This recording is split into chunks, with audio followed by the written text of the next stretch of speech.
Amém, querido? Glória a Deus. Então, abra sua Bíblia e vamos, antes desse momento de ceia, nós vamos compartilhar a mensagem da palavra do Senhor. Abra sua Bíblia, deixa ela aberta aí no livro de Miqueias, no capítulo 7. A gente vai ler daqui a pouquinho. Miqueias, capítulo 7, verso 18. Antes da gente começar a ministração da palavra, eu quero dizer para você o seguinte: durante todo o ano de 2019, nós trabalhamos aqui na igreja com esse tema, autoridade e graça. Da onde esse tema surgiu? Queridos, esse nome ele vem ao meu coração. As coisas simplesmente elas vêm. É como um insight, uma ideia, uma inspiração, uma criatividade, ou como o crente gosta de falar, Deus falou comigo.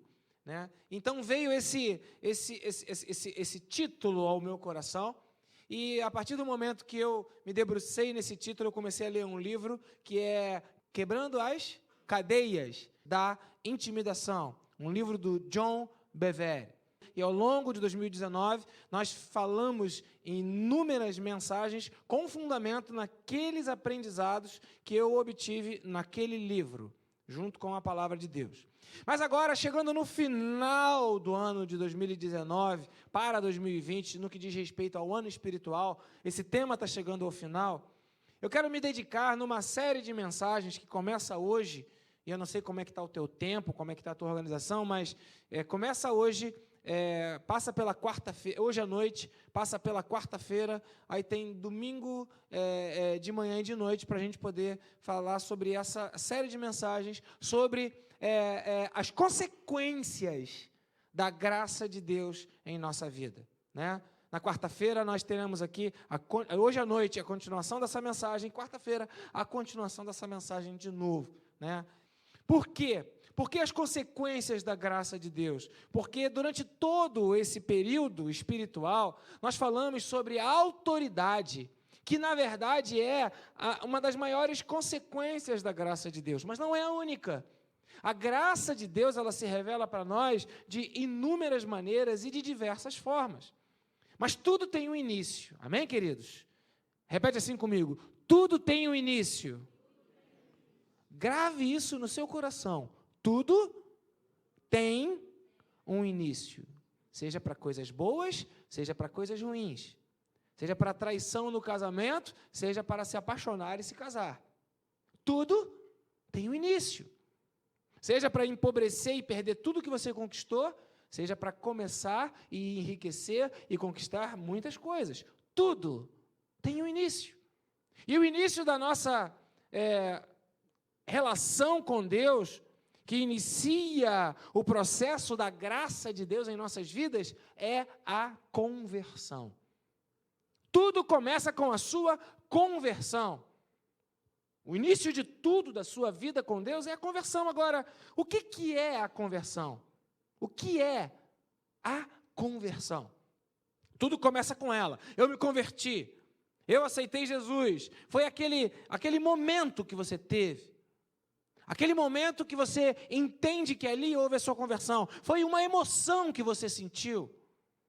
Aquela emoção forte que te trouxe lágrimas, como aqui na vida do Valmir, lá dentro do ônibus. Aquela emoção forte que fez você se posicionar diante de uma palavra que você ouviu. Foi um quebrantamento que você teve. Quando o seu coração, ele agora já não estava mais endurecido, enrijecido, fechado e cego para as coisas de Deus, mas você se quebrantou e, de repente, as coisas de Deus, elas penetraram na sua vida. Conversão é isso. Essa experiência que você tem com o Espírito de Deus, com a presença de Deus, com Jesus Cristo, esse desvelar, ou esse revelar de Deus para a sua vida. Você se lembra da sua conversão? Você consegue se lembrar do dia que você se converteu? Essa compreensão que foi liberada para a sua vida? E o que é a conversão? É esse momento, essa emoção, esse quebrantamento, essa experiência, essa compreensão das coisas espirituais que você não tinha antes. Você não estava nem aí para as coisas de Deus. De repente agora vem uma compreensão. Eu vou na igreja. Eu vou entregar minha arma, eu vou agora prestar um culto a Deus, eu vou participar da escola bíblica, eu vou aprender de Deus. Conversão, tudo começa com ela. Essa tentativa que nasce no seu coração de viver melhor, essa tentativa de conhecer aquilo que você não conhece da parte de Deus, essa esperança que nasce na sua vida quando você, de fato, entrega o seu coração a Jesus Cristo. A esperança de Deus, ela entra no seu coração e, de repente, tudo muda, né? Então, cutuca a pessoa que está do seu lado e fala assim, a conversão é um momento de mudança. Vai, cutuca aí. Isso. Momento de mudança. Onde nasce arrependimento, eu tinha pecado, agora eu não quero mais tê-los. O que eu faço? Eu bebo, eu fumo, eu estou com a vida errada, eu uso droga, eu tenho 35 mulheres, eu tenho 28 homens, eu sou prostituta, eu trafico, mas agora eu encontrei Jesus, eu não quero mais fazer um arrependimento que nasce. Eu minto, eu falo mentiras, eu sou um mentiroso quanto mais, eu tenho pornografia na minha vida, eu acesso pornografia no computador, eu agora me converti, então vem um arrependimento, eu não quero mais o que eu queria antes. O que é a conversão? Essa vontade forte que vem em nossas vidas de fazer uma declaração de fé. Eu creio em Jesus Cristo. Eu creio em Jesus Cristo. Eu entreguei a minha vida a Jesus. Eu sou de Cristo, eu entreguei a Jesus Cristo a minha vida. E por isso a conversão nos leva a uma declaração pública de fé. E isso é o batismo, que é um símbolo de que agora a minha vida não é mais como era antes. A conversão, eu quero ensinar para você, ela não é estanque, ela é um ato contínuo, que começa com um momento, começa com uma experiência, começa com um fato, começa com um dia, uma hora, quer que você lembre dela ou não, mas ela se desenvolve durante todos os dias da nossa vida, porque converter, nada mais, nada menos é do que ir numa outra direção, transformar, mudar, alterar o rumo.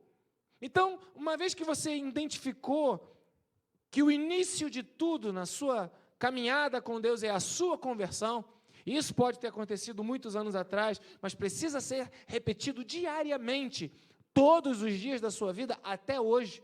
Isso não muda. Todos os dias nós precisamos converter o nosso coração ao Senhor. Não existe já uma aposentadoria da conversão ou uma coisa que já está consumada na conversão. É um processo, ele é contínuo, crescente, e todos os dias ele vai ser exigido de nós. Então, agora que você já sabe que as consequências da graça são liberadas para a nossa vida, tem um início, é a conversão, e você já ouviu sobre o que é a conversão, agora eu te pergunto, o que acontece na conversão? E aí eu quero ler com você Miqueias, capítulo 7, versos 18 e 19, que começa a revelar para nós o que acontece na vida de alguém que se converteu. O que acontece nesse mistério chamado conversão, que já é uma consequência da graça de Deus em nossas vidas e que atrai a graça de Deus para as nossas vidas? Acontece o seguinte, diz assim o profeta Miqueias, capítulo 7, versos 18 e 19. Quem é comparável a ti, ó Deus, que perdoas o pecado e esquece a transgressão do remanescente da tua herança? Tu, que não permaneces irado para sempre, mas tens prazer em mostrar amor. Verso 19. De novo, terás compaixão de nós, pisarás as nossas maldades e atirarás todos os nossos pecados nas profundezas do mar. Se você não tem noção de pecado, você não sabe nada de Deus, não sabe nada da vida, está cego, anda cambaleando em direção à destruição da sua vida e acha que está arrebentando. Veja, uma das estratégias de Satanás é te enganar, para você não saber o que é pecado. Porque quem não sabe o que é pecado, não vai valorizar o que Jesus fez, que foi perdoar pecados. Os seus pecados foram perdoados na sua conversão.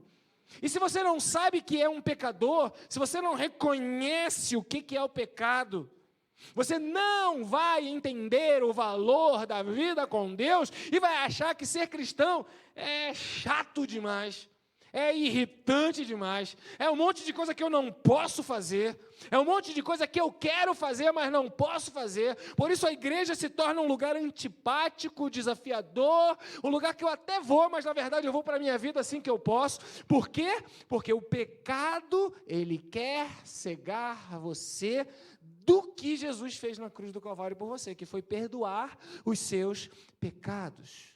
Por isso o profeta, ele fala, de novo, terás compaixão de nós. Por quê? Porque uma vez que você se converteu, você enxergou o que era pecado. Mas como todo e bom crente safado, com o passar do tempo, você começa a equalizar o pecado na sua vida como se ele não fosse pecado.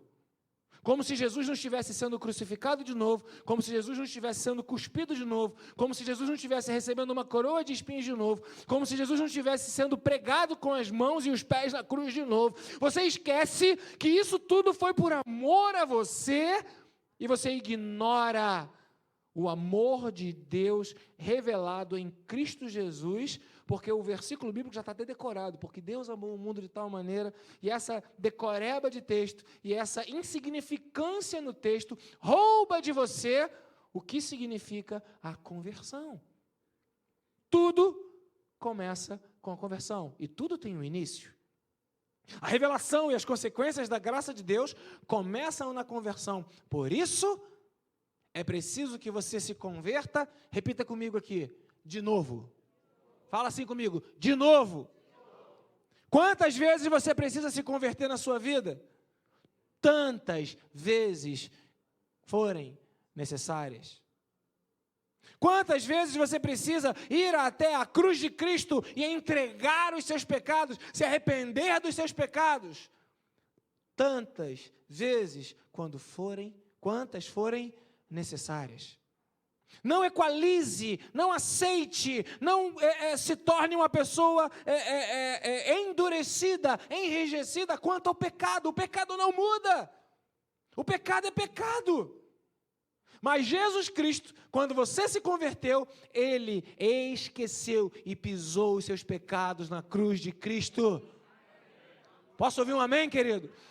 O não amém a essa verdade bíblica já implica numa dureza de coração.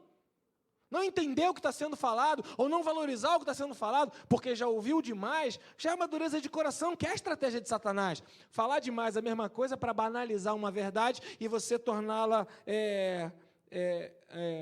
sem maior peso, sem maior importância. Ainda mais nós, um povo de costumes capitalistas que queremos sempre o novo. E quando você ouve a mesma coisa, aquilo se torna chato. Ainda mais nós, numa cultura de usou, enjoei, não uso mais. Seja uma roupa, seja um casamento, usei, enjoei, não uso mais. O desafio do relacionamento com Deus e da conversão é: usei, não enjoei e continuo usando. Amém, queridos? É desafiador, isso é obra do Espírito Santo de Deus e é a consequência da graça de Deus na sua vida.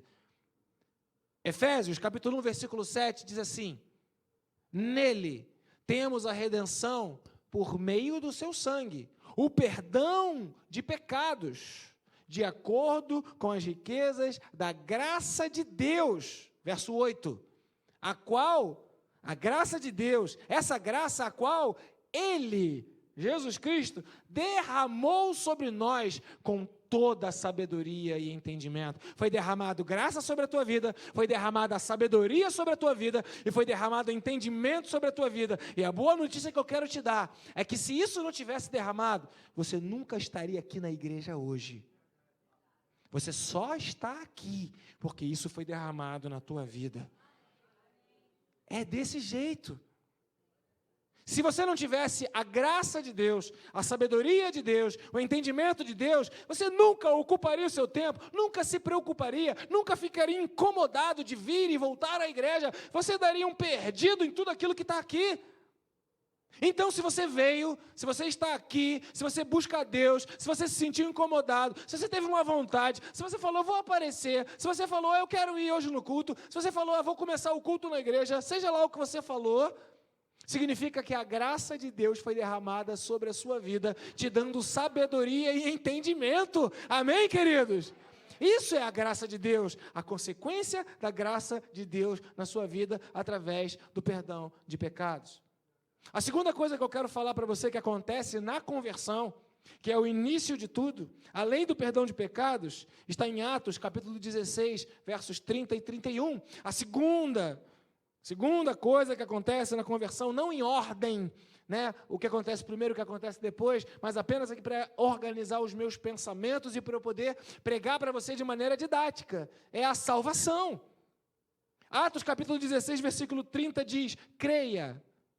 Então, levou-os para fora e perguntou-lhes, né, aquele homem ali que estava trabalhando, e no meio do trabalho ele foi impactado com o que viu, e ele perguntou, o que eu devo fazer para ser salvo? E no versículo 31, creia no Senhor Jesus Cristo, você será salvo. Se a sua casa crer no Senhor Jesus Cristo, ela será salva. Todo aquele que crer será salvo. Creia no Senhor Jesus Cristo, serão salvos você e os de sua casa. Qualquer um que crer será salvo, queridos.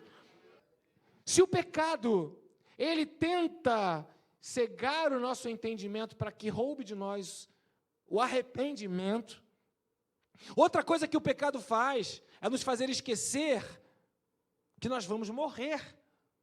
Daí tanta gente soberba, daí tanta gente altiva, daí tanta gente que passa por essa vida achando que nada vai lhe acontecer nunca. Mas a Bíblia, ela fala que nós somos uma nuvem, que nós estamos aqui de passagem, que os nossos dias, voam. Então veja, o tempo passa e passa rápido. A Bíblia diz isso, mas a Bíblia diz que a morte foi derrotada, tragada foi a morte pela vitória. Onde está, ó morte, a tua vitória? Onde está pecado, o teu aguilhão? Porque pela graça de Jesus Cristo nós temos acesso à vida eterna. O pecado quer te roubar a vida eterna. E o pecado quer fazer com que você só valorize as coisas dessa terra, dessa vida, desse tempo, desse mundo. E quando você não tem as coisas dessa vida, desse tempo, desse mundo, não entenda diferente, porque é o pecado que está fazendo você apenas focar nesse mundo, nesse tempo, nessa vida. Daí vem a vaidade, daí vem as frustrações, não tenho, não consigo, sou maior, sou menor, do que da incapacidade de vislumbrar a vida eterna. Porque uma vez que você olha para a vida eterna como seu alvo real, e você crê nisso, e você crê na sua salvação, as coisas deste mundo, elas tomam uma outra dimensão, o valor delas muda, e você fica livre. Por isso Jesus fala, conhecereis a verdade, e a verdade vos libertará. Mas enquanto a gente não tem um coração convertido, cuja característica, ou o que acontece na conversão, é o perdão dos pecados e a convicção da nossa salvação, nós vamos ficar preocupados com as coisas desse mundo. Eu estou sem dinheiro, eu não casei, eu estou doente, eu estou querendo, mas não posso, eu nasci mal, o meu cabelo é ruim, o meu cabelo é bom, eu sou disso, eu sou daquilo, não me aceitam, e a minha vida fica aqui nesse tempo. Estava vendo as fotos antigas ontem, estava vendo a Giovana falando do óculos dela, e ela falou, não sei como vocês me obrigavam a usar esse óculos.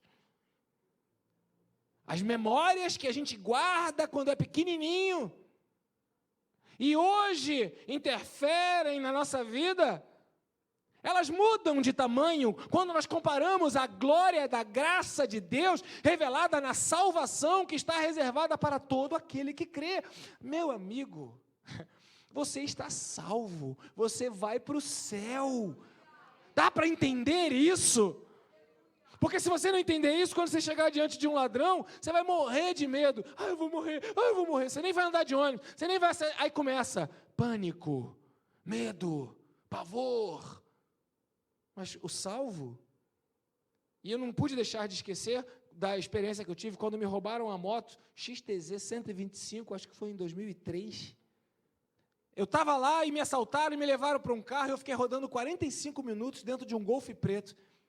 E eles mandaram tirar o casaco, mandaram tirar o sapato, mandaram abrir a calça. Aí eu falei, vocês querem que eu tire a calça? E tinham dois do meu lado. Um pegou uma metralhadora, tirou a bala da agulha e ficou dando tique-tique na cabeça. E eu falo, eu vou morrer. Teve uma hora que eu não considerei minha vida preciosa demais para mim. E falei, bom, já que eu vou morrer mesmo, e falei isso alto. Eu acho que vocês vão me matar, né? Mas eu quero matar, e estou dizendo para vocês o seguinte, eu sou servo de Deus, tem uma pessoa orando pela vida de vocês, eu não sou assaltado comum. E comecei a pregar o evangelho, silêncio. E o funk ficou pequeno, porque estavam ouvindo um funk brabo. E o funk sumiu.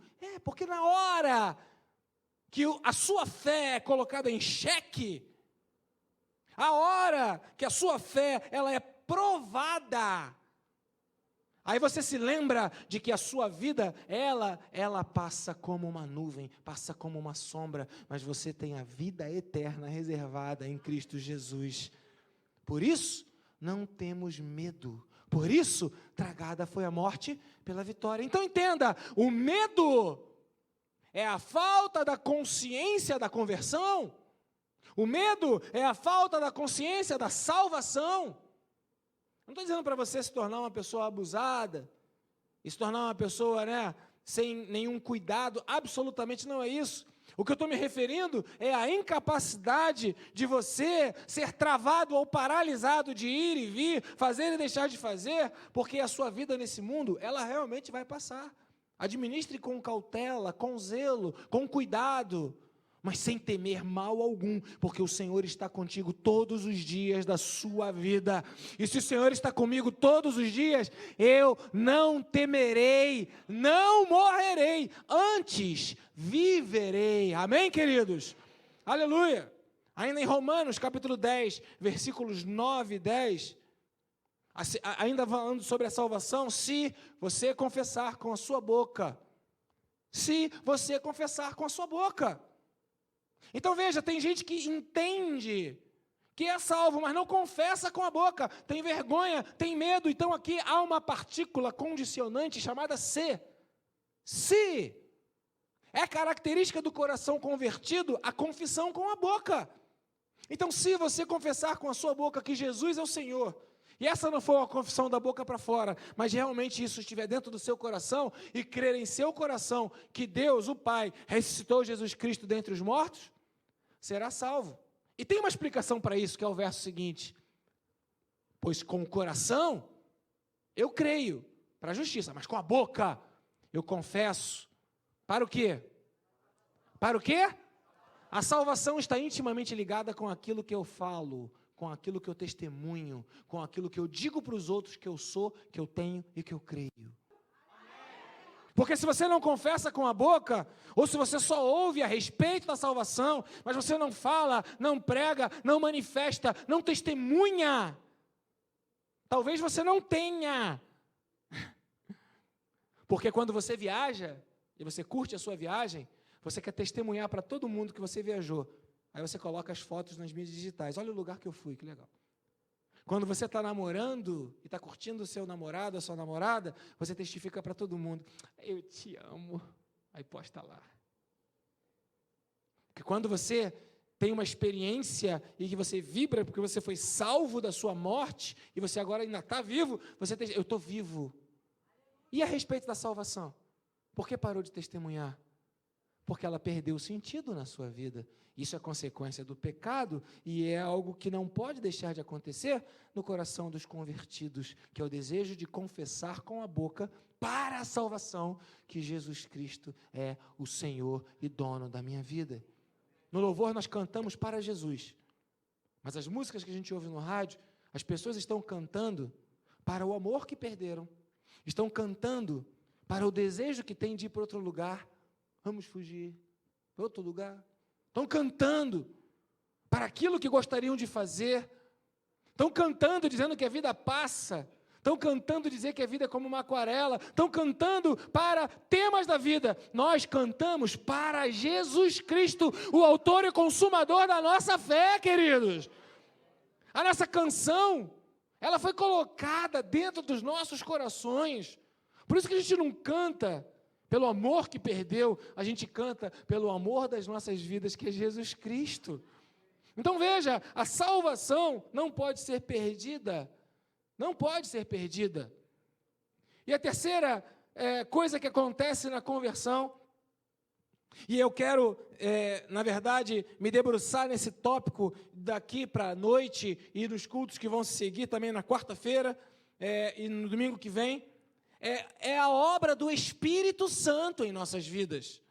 A Bíblia diz aqui em Efésios, capítulo 1, versículo 3, que acontece uma coisa milagrosa, sobrenatural, impressionante, quando você se converte nele, em Jesus, quando vocês ouviram e creram, aqui na hora da conversão, na palavra da verdade, ouviram e creram na palavra da verdade, o evangelho que os salvou, vocês foram selados com o quê? Selo do Espírito Santo vem sobre a sua vida. Selo.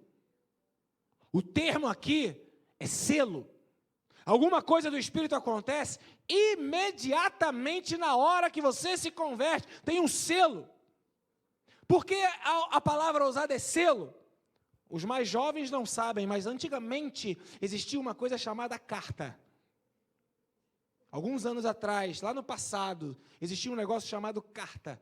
As pessoas pegavam um envelope, iam até uma agência chamada de Correios aqui no Brasil, e elas então pegavam aquele envelope e entregavam para uma pessoa que pegava um papel, colava ou dava um carimbo. Isso faz muitos anos atrás. O negócio disso era carta. E para a carta chegar, ou a carta ter a autorização para chegar no lugar para o qual ela foi destinada, ou ao destinatário, essa carta obrigatoriamente precisava ter sem selo, nenhuma carta chegava. Nenhuma carta era enviada, nenhuma carta era recebida. O selo é que garantia a chegada da carta no destino dela, no destino final daquela carta. Então veja, fica claro, evidenciado pela palavra de Deus, que a conversão, ela implica na vinda do Espírito Santo de Deus, que agora vai, selar a sua vida. Vai agora marcar em você. Você vai para o lugar certo, você vai chegar no destino, você vai chegar no céu, selei você, você vai chegar lá. Queridos, o Espírito Santo é liberado como um selo nas nossas vidas na hora da nossa conversão.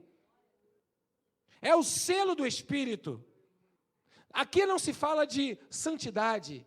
Aqui não se fala de permanecer na presença de Deus. Aqui não se fala ainda em vir à igreja. Aqui só se fala em um selo que acontece. Lembre desse exemplo da carta. Porque a carta, para chegar ao destinatário, ela precisa ser carregada, levada por alguém. E é nesse momento que o texto bíblico, ele usa a profissão de carteiro, para dizer que Jesus é aquele que vai nos conduzir à presença de Deus. Ele vai levar a carta viva, que somos nós, para o endereço final, que é a moradia no céu que nós temos na presença do Pai. Então Jesus agora, ele é o nosso carteiro. Porque lá naquela época do passado, quando tinha carta, tinha selo, também tinha carteiro. E aí, como a Bíblia ela fala de algo comum à cultura vigente, ela fala de aquele que entrega a carta, daquele que leva a carta, do carteiro que faz a carta chegar no lugar. Então veja, ninguém, ouça muito bem isso agora, ninguém chega no céu sem o selo do Espírito Santo de Deus. Ninguém chega no céu sem o selo do Espírito Santo de Deus que foi prometido. Você foi selado pelo Espírito Santo de Deus. Não atrapalhe o carteiro no trabalho dele. Não seja o cachorro que fica correndo atrás do carteiro querendo morder ele. Não seja aquele que vai incomodar o carteiro no projeto que ele tem para a sua vida. Não seja aquele que vai ficar colocando pedras no caminho do carteiro, porque o destino da sua vida já está selada pelo Espírito Santo de Deus. É o selo do Espírito. Talvez tenha muito mais gente salva do que a gente imagina. Porque no critério que a igreja coloca, ninguém seria salvo, nenhum pastor seria salvo, porque basta o pastor dar uma escorregadinha, crucifica o cara. Graças a Deus, eu tenho me mantido fiel e preciso me manter, e pretendo me manter, e conto com a graça de Deus. Porque a igreja que estabelece um padrão para si mesma e para os líderes dela, que vão além de qualquer expectativa da humanidade. A gente joga o jogo, mas o Senhor tem outras regras para o jogo que Ele criou, que Ele estabelece, porque Ele é o dono da pelada. Ele é o dono da partida. E então, nele, quando foi? Quando a conversão aconteceu. O que é a conversão? Ouvir e crer na palavra. Quem ouve e crê, confessa. Crê no coração, confessa com a boca. E isso acontece, gera no meu coração salvação. Não tem gente que vai para o céu que não confessa que Jesus Cristo é o Senhor. Não tem. Então, alguns acham que foram selados. E aí a gente começa a querer julgar a vida dos outros. Não faça isso. Julgue-se a si mesmo. Preocupe-se com a sua própria vida. E é disso que fala a ceia. E nós vamos cear agora. Porque a ceia fala exatamente disso. Fala sobre o quê? Examine-se, pois, o homem. Vamos abrir lá. Abra lá em 1 Coríntios, no capítulo 11, versículo 24 e 26. Diz assim o texto. E tendo dado graças, partiu o pão e disse, isto é o meu corpo que é dado em favor de vocês, façam isso em memória, para lembrar de mim. Da mesma forma, depois da ceia, ele tomou o cálice e disse, esse cálice é a nova aliança no meu sangue, façam isso sempre que o beberem, em memória de mim. Só até aí, verso 26 para acabar. Porque sempre que comerem desse pão e beberem desse cálice, vocês anunciam que Jesus morreu, mas que Ele voltará. A salvação, ela é associada à proclamação, ao querigma, a denunciar a si mesmo através das palavras que você é salvo. A salvação tem a ver com confissão. A salvação tem a ver com aquilo que eu falo. Portanto, se com a tua boca confessares a Jesus Cristo como Senhor, e se em teu coração creres que Deus o ressuscitou dentre os mortos, serás salvo. Porque com a boca se confessa para a salvação. Entenda que a ceia não é para todas as pessoas, é para os salvos. Para aqueles que trazem a memória que já se converteram, ouviram, creram e foram selados pelo Espírito Santo.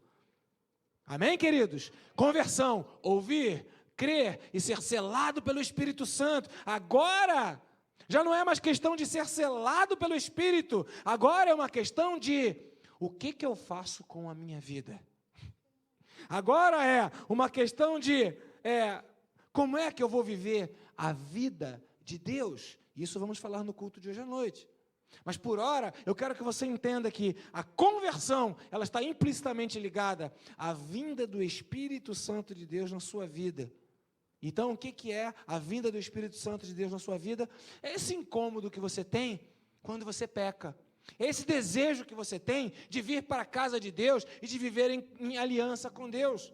É esse entendimento que você tem de que você precisa de ler a Bíblia, de orar, de vir à igreja. É esse incômodo que você tem, que você precisa anunciar que Jesus nasceu, morreu, está vivo e Ele voltará. A ceia é a ceia da comunhão, porque ela dá uma declaração pública para mim mesmo, para todas as pessoas que estão vivas, para os principados, potestades e demônios nas regiões espirituais, de que eu sou salvo em Cristo Jesus, porque eu creio em Jesus Cristo e eu confesso com a minha boca que Jesus Cristo é o Senhor. O corpo de Cristo morreu no meu lugar, o sangue de Cristo foi derramado no meu lugar, a salvação está dentro de mim, e quando eu ceio, eu declaro para todo o universo vivo, criado, feito por Deus, de que eu sou um ser eterno e que Jesus Cristo me deu direito à salvação.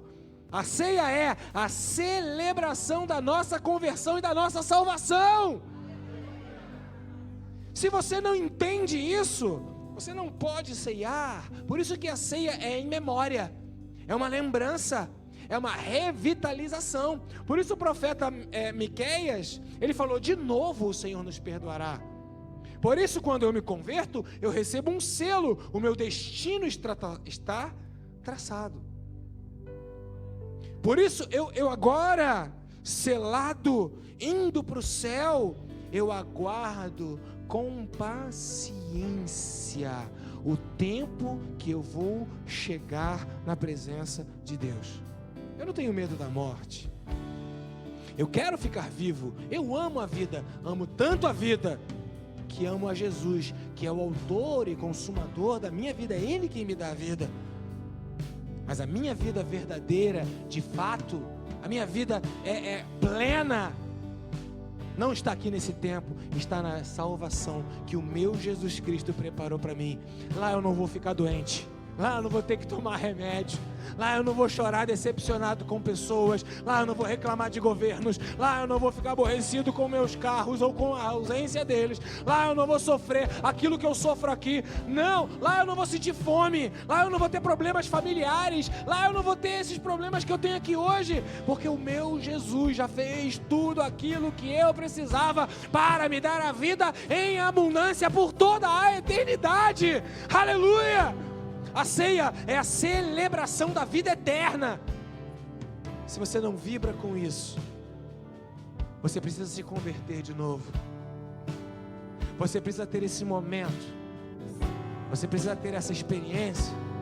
Você precisa ter esse arrependimento. Você precisa ter esse sentimento. Você precisa entender essa dependência. Você precisa entender que essa vontade muito forte de estar na presença de Deus, ela não passa. Sabe, meus amados, eu já tive altos e baixos na minha vida espiritual. Isso é comum a nós que somos humanos, vivemos uma vida natural. A gente tem dias que está melhor, tem dias que está pior. Tem dias que estamos mais fortes, tem dias que estamos mais fracos na fé. Mas uma coisa que jamais foi roubada do meu coração, em momento algum, em dia nenhum, em tempo nenhum, é a convicção de que eu vou morar no céu. E nos momentos que eu estou na minha baixa de fé, quando eu estou me sentindo fraco na minha fé, nos momentos quando eu estou fragilizado, porque as coisas deste mundo, elas vêm, tiram o meu sono, eu não consigo dormir, agitam o meu coração, me deixam ansiosos, me deixam tensos, eu falo: isso vai passar, isso vai passar, isso vai passar. O que é meu já está reservado nos céus, porque eu tenho a salvação em Cristo Jesus, que é o meu Senhor. A ceia é a celebração de que você é salvo e de que você vai para o céu. A ceia é a celebração de que tudo vai passar. Vão passar todas as coisas, mas as palavras do Senhor, elas jamais passarão. Tem dias que você vai estar mais feliz, tem dias que você vai estar triste, tudo isso vai passar. Tem dias que você vai vibrar, tem dias que você vai chorar, tudo isso vai passar. Tem dias que você vai estar saudável, tem dias que você vai estar doente, tudo isso vai passar. Tem dias que você vai estar com dinheiro, tem dias que você vai estar pobre, tudo isso vai passar. Mas uma coisa jamais passará: a sua salvação, porque o selo do Espírito de Deus já selou a sua vida e você vai morar no céu. Amém, querido?